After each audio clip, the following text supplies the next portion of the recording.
Now, as you guys know, the 2019 season is coming up for the NFL season, and we're going to be talking about some breakout candidates for the 2019 season. Some guys you guys need to watch out for because they are primed to break out next season. Now, I'm going to start off with a couple of honorable mentions, if you guys don't mind. These are guys that I kind of feel like can have a breakout season, but I'm not going to be so confident in that. I'm just going to tell you to watch out for these guys. First up, Nick Chubb, running back, Cleveland Browns. Chubb is one of the NFL's great young running backs, and he will be poised to pick up where he left off last year. Darius Geis, running back, Washington Redskins. The Redskins, even without Geis, have one of the best offensive backfields in the NFL, and it's very interesting to see how Geis will compete coming off an injury. Marcus Mariota, quarterback, Tennessee Titans. Everybody who watches Mariota play always expects so much, but by the end of the game, they're always left wanting more. He's one of the more talented quarterbacks in the league with a perfect balance of running and throwing ability, but never seems to take control of a lot of games. Hopefully this year being his contract year, it's going to motivate him to break out. Josh Allen, quarterback, Buffalo Bills. Now, I'm not a huge Josh Allen fan. You guys know that. I always criticize Josh Allen, but he did show some flashes last year, and who am I to say that he can't have a breakout season? The Bills had a very active free agency, and especially on offense, not to mention they had a great draft. This should help Allen take the next step forward, and maybe he will break out. Now, last on the honorable mentions list is Lamar Jackson, quarterback, Baltimore Ravens. You guys know Lamar Jackson is most definitely my least favorite quarterback in the NFL, least favorite starting quarterback in the NFL right now. But I'm going to be completely objective here. Now, Jackson helped that team win games. No matter how you like the way he did it, he did. The Ravens front office really have trusted him, obviously, with getting rid of Joe Flacco. So they may be onto something. I'm not going to be, so critical right now. I'm just going to be completely objective and say maybe he will break out next season and lead that team to a playoff run, a legitimate playoff run. So we're going to get into the actual players right now, the top 10. And this is in no particular order, guys. Right now, this is in no order at all. This is what I came up with, and I wrote a script for it, and that's pretty much how it is. So no, I don't have any player that's listed higher or lower.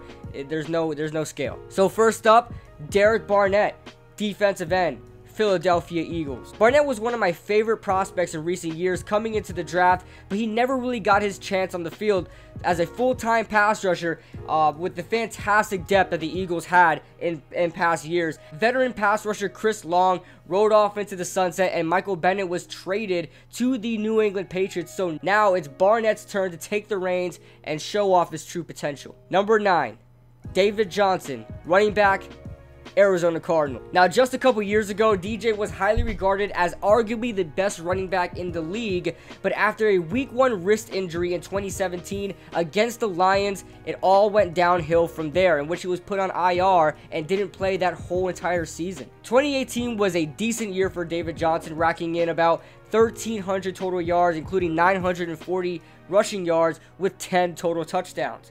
The downside is that he only averaged 3.6 yards a carry, but with an injury-riddled offensive line that found all 5 starters on IR last year, there's some optimism with the offensive line now healthy and a threat at quarterback like Kyler Murray. Johnson should thrive and get back to the Pro Bowl running back he once was. Number 8, Dalvin Cook, running back, Minnesota Vikings. Now, Cook was one of the best running backs of his draft class, but fell to the second round due to some injury and legal concerns put together, and a lot of teams weren't on board with Dalvin Cook. Cook has been a walking injury both in his college days and his NFL days, racking up about 6 injuries since early 2014, both minor and severe, mostly severe, including 2 shoulder tears and an ACL tear. But Dalvin survived the 2018 season with nothing but 2 thigh injuries, which weren't severe and also turned out a lot of heads last season. With a pass-heavy offensive coordinator like John DeFilippo now out of Minnesota, they now came out and said that the offense will be more focused on Dalvin Cook. I firmly believe Cook can carry this offense, and he's going to have a breakout season if he stays healthy. Number 7, Lorenzo Carter, edge rusher, New York Giants. As a rotational pass rusher, I say it again, rotational pass rusher, Carter got himself 43 tackles, 4 sacks, 10 quarterback hits, 7 tackles for loss, and 4 passes defensed. So you can say he was extremely productive as a rotational edge rusher. But with Olivier Vernon being traded and Connor Barwin now off the roster, Carter has now taken over the starting role and is expected to have a fantastic season with the G-Men since he's in an almost perfect situation of scheme fit, being that the scheme fit always also allows him to drop back in coverage, which he also does very well. Number 6, Harold Landry, edge rusher, Tennessee Titans. I think everybody at one point of the 2018 season, 2018 mock drafts and things like that, had Harold Landry going to the Titans, but just not in the round you expected. While the Titans went with Adoree Jackson with their second first-round pick, they were still able to pick up Harold Landry in the second round. And now, similar to other pass rushers mentioned, he is now in a position to start due to process of elimination, with a rookie season full of potential totaling 4.5 sacks. Now, Landry is primed to take down a lot of opposing quarterbacks. Landry next season. No? Alright, moving on. Number 5. Jaire Alexander, cornerback, Green Bay Packers. Green Bay has been infamous over the past couple of seasons for drafting and cycling through defensive backs who never work out, but they may have found a gem last year. Jaire Alexander was Green Bay's first selection of the 2018 draft.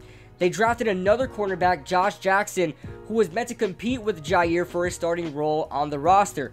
Obviously, Jaire outshined Jackson by a mile, having a couple of notable games that caught a lot of attention, not to mention against the undefeated Los Angeles Rams. He missed week 6 and 5 due to a groin injury, but nothing should hold him back next season. Number 4, Sam Darnold, quarterback, New York Jets. Sam Darnold might always be under the shadow of former number 1 overall pick Baker Mayfield, who was drafted just 2 slots ahead of him, but it doesn't mean Darnold is going to be a scrub either. Darnold started off his rookie campaign strong with a nearly perfect victory over the Lions in week 1.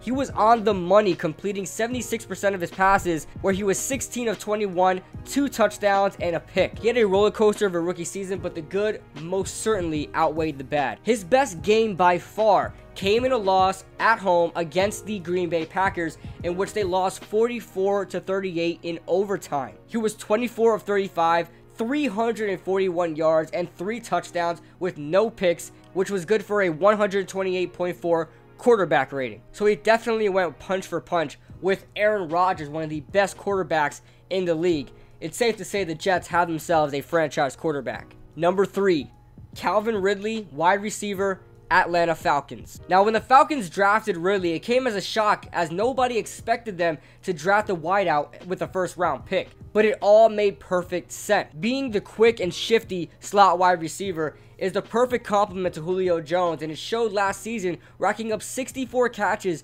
for 821 yards and 10 touchdowns. Ridley is already one of the best slot wide receivers in the league and could get himself a Pro Bowl nod next season. Number 2, Marcus Davenport, defensive end, New Orleans Saints. Now, the Saints traded up for their future star pass rusher, including giving up their 2019 first-round pick.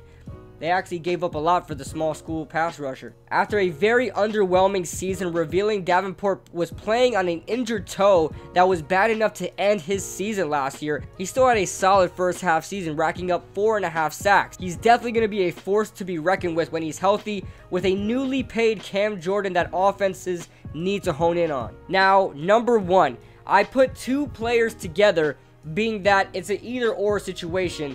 Both these players can have breakout seasons or either-or, and I didn't really want to just pick one, so I just put them both in the same category, same number together. So number 1, tight end Evan Engram and wide receiver Sterling Sheppard, New York Giants.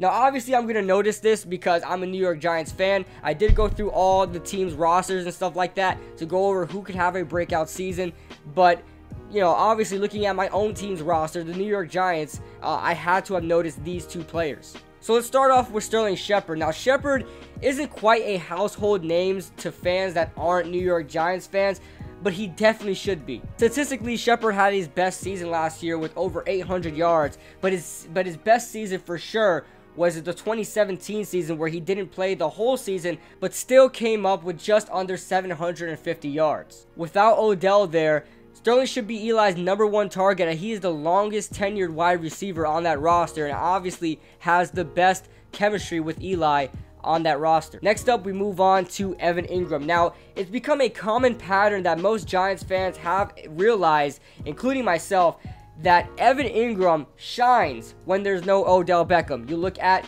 when Odell Beckham got hurt during Evan Ingram's rookie season in Week 5 against the Chargers. Ever since then, Evan Engram looked fantastic in his rookie season. Then you look at last year.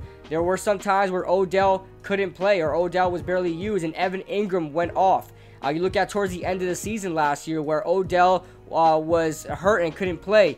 Evan Engram came on, and that's when he really shined. So, that being said, it's a common pattern that a lot of people are starting to realize now. And with Odell off the roster completely, you got to expect Evan Engram to shine. So, those are my top 10 players or candidates to break out into the 2019 NFL season. Let me know your thoughts in the comment section below. Did I miss any breakout players?